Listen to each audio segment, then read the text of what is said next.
¿Qué está pasando realmente detrás de cámaras en el año electoral más decisivo de Colombia? Mientras la opinión pública se concentra en los debates y las encuestas, en las salas de control y centros de inteligencia estratégica se analiza un panorama completamente diferente, el de los riesgos. Para entender la geopolítica real y la gestión de crisis en este escenario, hoy nos acompaña un verdadero experto de calibre internacional, Daniel Ucros, profesional en relaciones internacionales, con maestría en estudios estratégicos por la Australian National University, analista invitado del Miami Strategic Intelligence Institute, ex instructor certificado del US Army y especialista con más de 30 años de experiencia liderando operaciones complejas de seguridad global y resiliencia estratégica en América Latina y Estados Unidos. Hoy Daniel nos revela el mapa de riesgos que nadie más está mostrando. Quédate hasta el final porque analizaremos el impacto de las potencias extranjeras en la región y cómo se protege un país ante amenazas híbridas. Soy Jen García y esto es Líderes del Mundo Hispano, periodismo independiente. Vamos a la entrevista.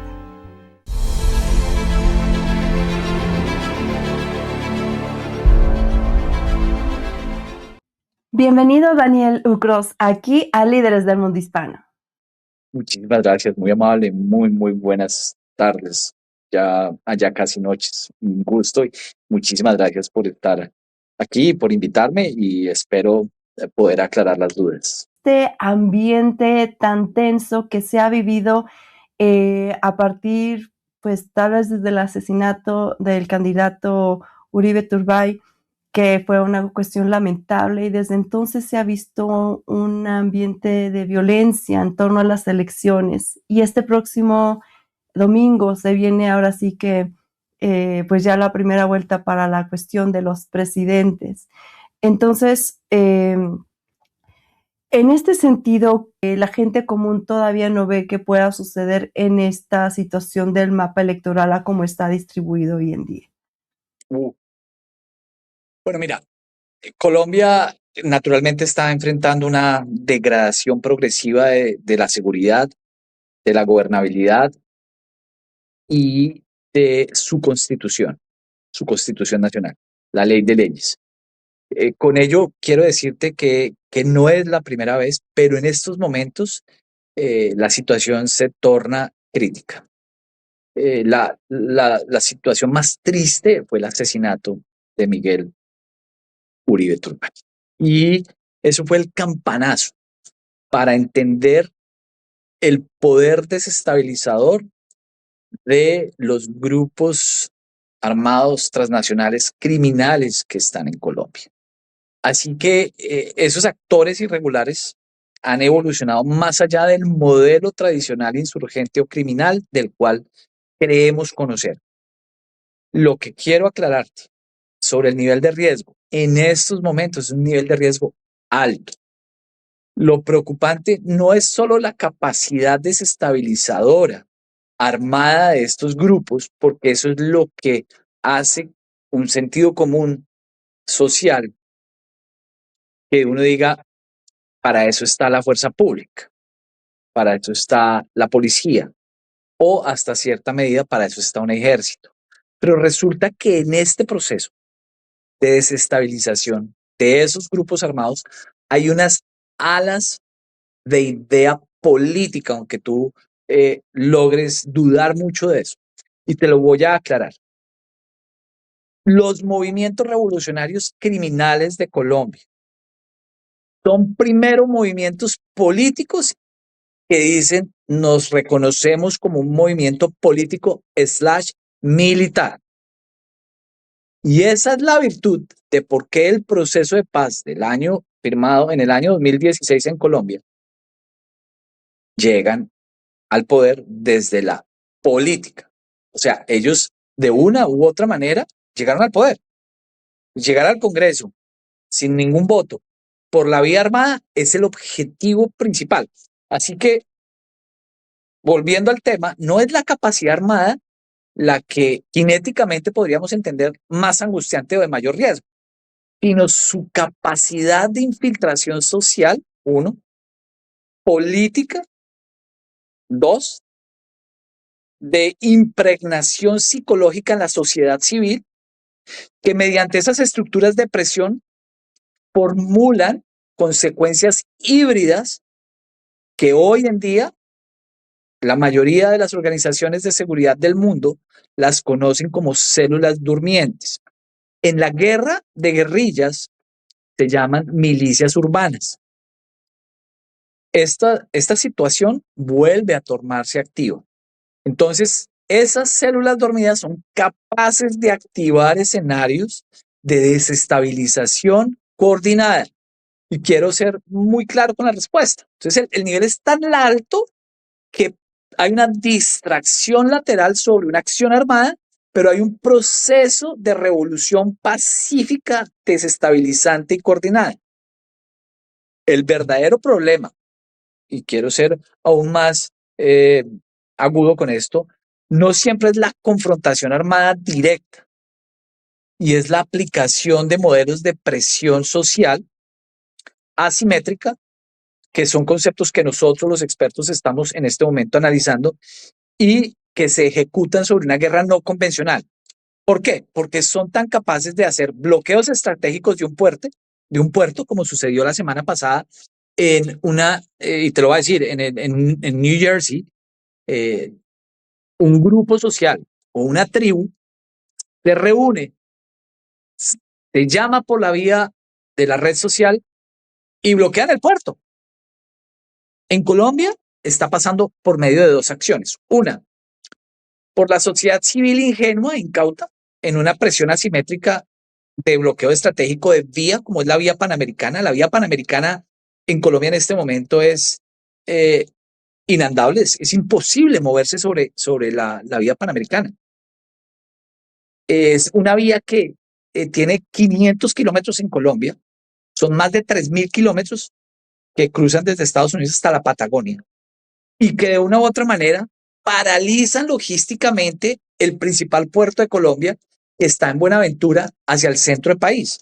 Así que imagínate el nivel de riesgo tan alto en que se encuentra Colombia por la paralización logística, por la movilización social violenta sobre un actor irregular criminal que controla el territorio de fórmula social, de manera social.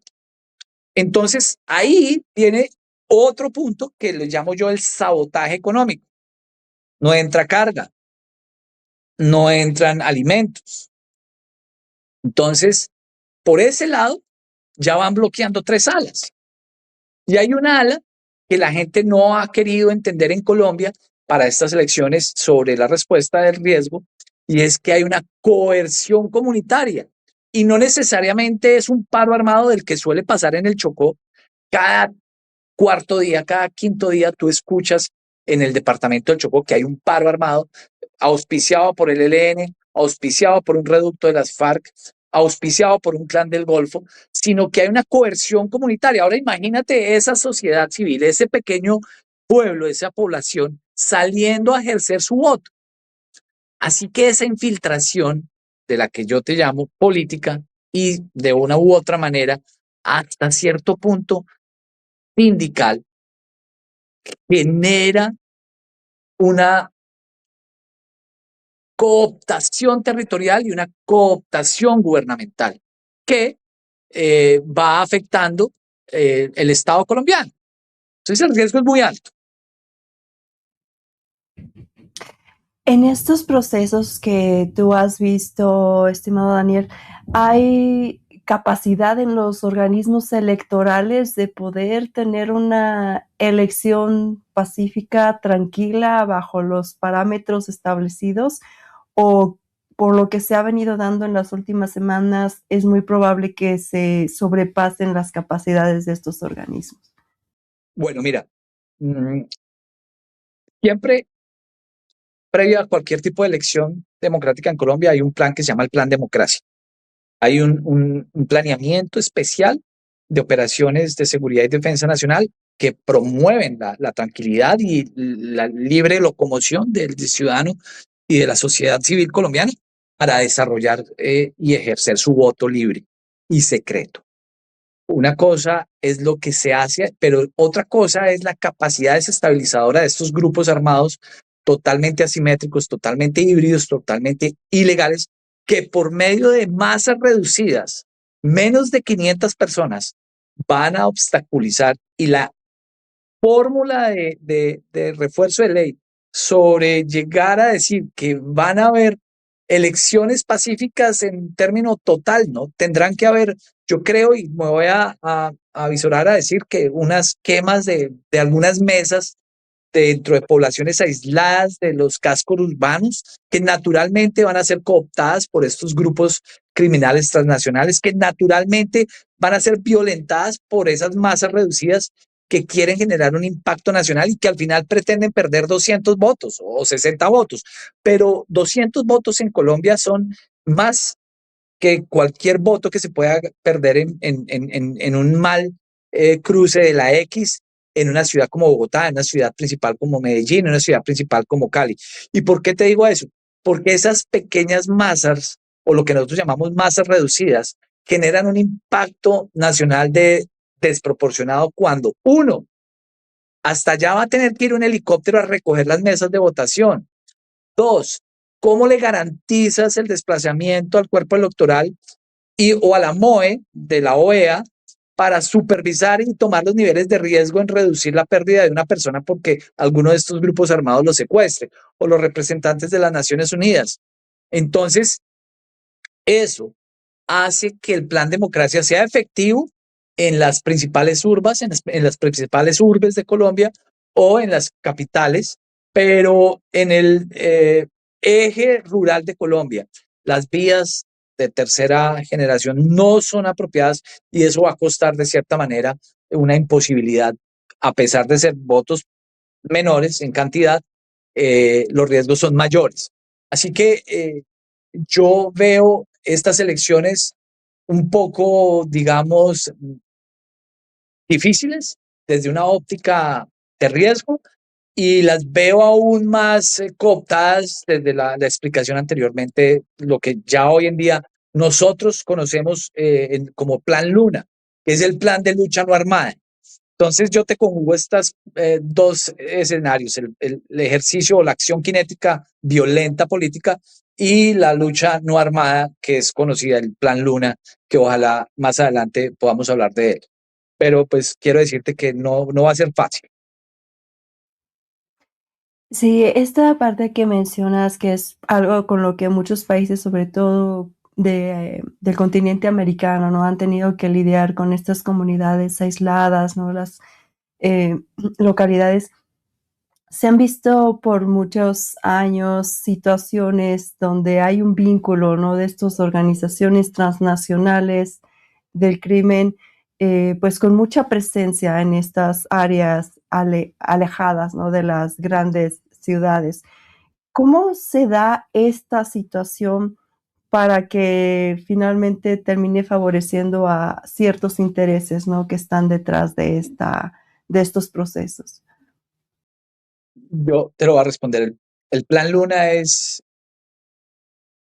plan de lucha no armada, una estrategia donde particularmente no se necesita controlar militarmente un país o un área urbana, como tú bien me lo haces en la pregunta, para afectar su estabilidad. Basta con interrumpir nodos críticos, te lo explicaba. 200 votos pueden ser más de 30.000. Eso no lo siente el caudillo político.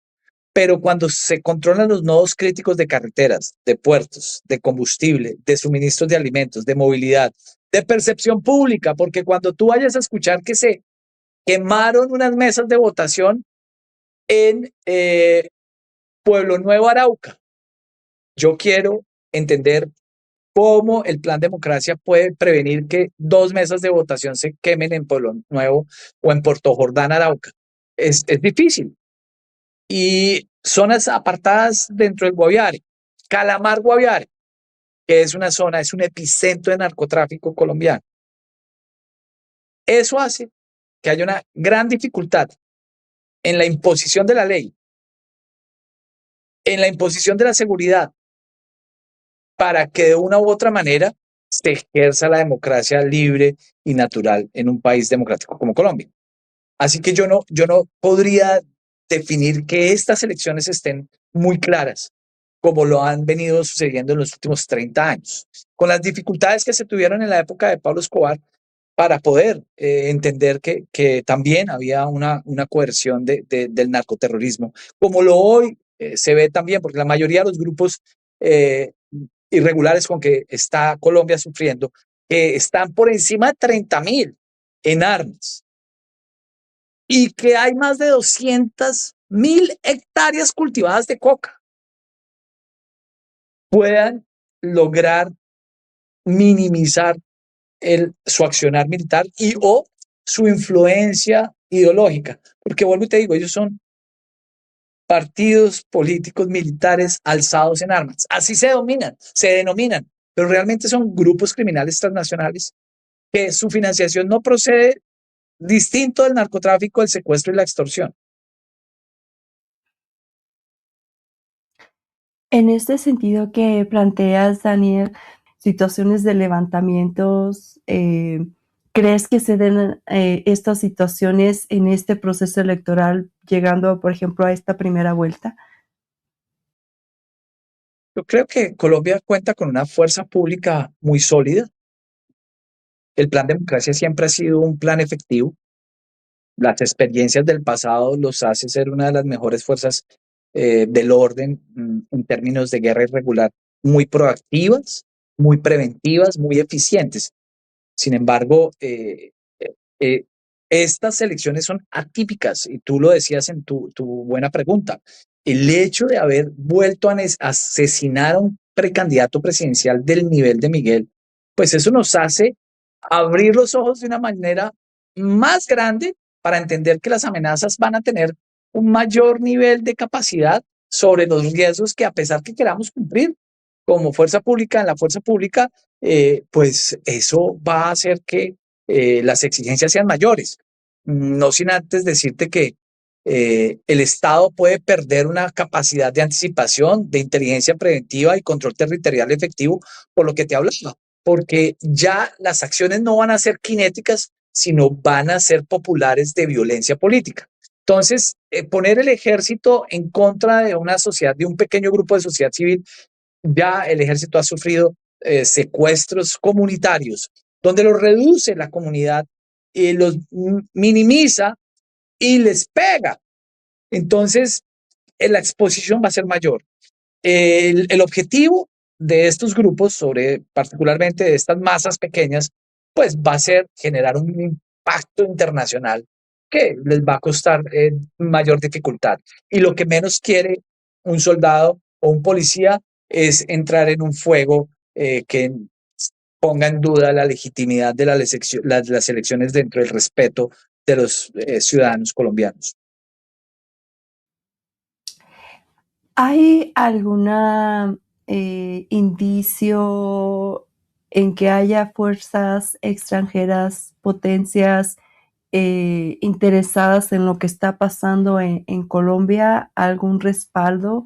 ¿O cómo se ve, sobre todo pensando en el ámbito geopolítico, países como Estados Unidos, China, todo el vínculo que se tenía con Venezuela anteriormente cuando estaba Maduro?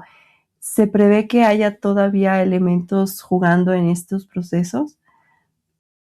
Claro que sí, indudablemente. Mira, Colombia en los últimos 4 años cambió de rumbo. Los estados malignos como Rusia, China, Irán, naturalmente tienen mayor presencia en territorio colombiano, así que estarán más interesados en tener una continuidad, digamos, geopolítica y de presencia estratégica de interés y orden nacional para esos tres estados. La presencia y el respaldo de la República Bolivariana Venezolana sobre el interés de continuar en el parámetro del actual gobierno colombiano, pues es mayor, porque donde cambia el péndulo y cambia el presidente o la línea presidencial que tiene lastimosamente la República de Colombia, pues las preocupaciones y las debilidades van a ser mayores para Venezuela. ¿Por qué? Porque uno, ya no hay presencia ni de mayor flujo de inversión extranjera directa a China. China en este momento tiene la responsabilidad, más allá de 10 años, de seguir construyendo vías 5G en Colombia. China tiene en este momento la responsabilidad de entregar un muy buen metro en Bogotá. también se va por encima de un contrato de 10 años. ¿Qué quiere decir eso? Pues que China está interesada en tener un continuismo de ideas que atañen al partido de Xi Jinping y que estén alineadas naturalmente a la izquierda ideológica, que desde una perspectiva de diseño operacional y seguridad estratégica de interés nacional, pues esto demuestra que es una amenaza moderna, que no van a voltear los ojos distintos a que son un péndulo de necesidad. ¿Y por qué necesidad? Porque si pierden el poder en el que están ahorita, de una u otra manera, la alianza vuelve a mirar hacia el norte, hacia Estados Unidos, pues las grandes estructuras criminales transnacionales van a perder coordinación, van a tener pérdidas de aceptación de ideología y aún más, las operaciones de influencia de estos países sobre las elecciones pueden también estar jugando algún proceso. Hay una zona muy delicada de Colombia, que es la del norte de Santander, en el nororiente colombiano, oriente y nororiente colombiano, que naturalmente va a tener una operación de influencia, porque los estados tienen que estar jugando un partido geopolítico y geoestratégico de interés para ellos. Y estoy muy seguro que van a tener cierta presencia que pues los preocupa. Sí, esperemos que todo salga muy bien en esos días y que posteriormente cuando salgan los resultados también no se dé situaciones que lamentar por todo lo que hemos ya platicado, estimado Daniel. Después de las elecciones, ¿no? Una vez que se den los resultados, ¿crees que haya alguna movilización, algún descontento o se esperará hasta la segunda vuelta para entonces sí manifestar alguna inconformidad en el proceso de acuerdo a la experiencia que has tenido y lo que prevés? Preguntas en esa y te voy a decir, hagamos de cuenta, vamos a hablar de dos escenarios. Sí, hay un alto indicio, hay una información muy grande que la movilización popular no acepte y que existan algunas manifestaciones de violencia en la primera parte de estas elecciones del 31 de mayo, porque es el termómetro, es este termómetro que yo indico que puede definir qué va a pasar y que se alisten para el 20 de junio. ¿Por qué? Porque de una u otra manera, una vez esto suceda, la competencia empieza a ser ideológica, a pesar de que no muchos la quieren ver desde esa óptica. Y es factible que haya un alzamiento popular en ciertas zonas urbanas que quieran resquebrajar el orden público, que quieran demostrar fuerza pública y que pueda existir un movimiento, digamos, social de nuevo y que esté siendo auspiciado o bien por actores internacionales con respeto a la soberanía y a la integridad territorial colombiana. Pero eso no quiere decir que no puedan estar en territorio generando operaciones de influencia y operaciones de infiltración contra el gobierno colombiano para que se desestabilice, bien porque les interesa, siendo buenos aliados. Y lo hablo desde los estados malignos que son China, Irán y Rusia. Así que yo no lo veo tan descabellado y puede estar sucediendo si el péndulo cambia hacia un ala un poco más conservadora o un ala más proteccionista desde la naturaleza de la justicia y el orden constitucional. Porque el ala actual de gobierno colombiano es un ala netamente socialista, es un ala netamente comunista que está preponderando primero por transformar la constitución. Y si Colombia eh, pierde las elecciones desde esa óptica, va a perder una constitución muy pronto. Sin duda un escenario nada sencillo para el pueblo colombiano. Estimado Daniel, ¿algún comentario final ya llegando al cierre de nuestro programa? ¿Algún mensaje para la audiencia antes de terminar? Pues mira, la discusión que hemos tenido es que hay que entender muy bien que en este momento Colombia está en un vacío territorial enorme está sufriendo términos de legitimidad y corrupción grandísimos, y que son unas elecciones completamente atípicas, no solo por lo que vamos a ver en una violencia, en mi opinión, típica de revolución, plan Luna, sino que es la lucha armada, la lucha no armada, está avisado. Y yo quiero concluir con que Colombia se juega su futuro democrático, se juega su capitalismo y se juega su futuro de constitución.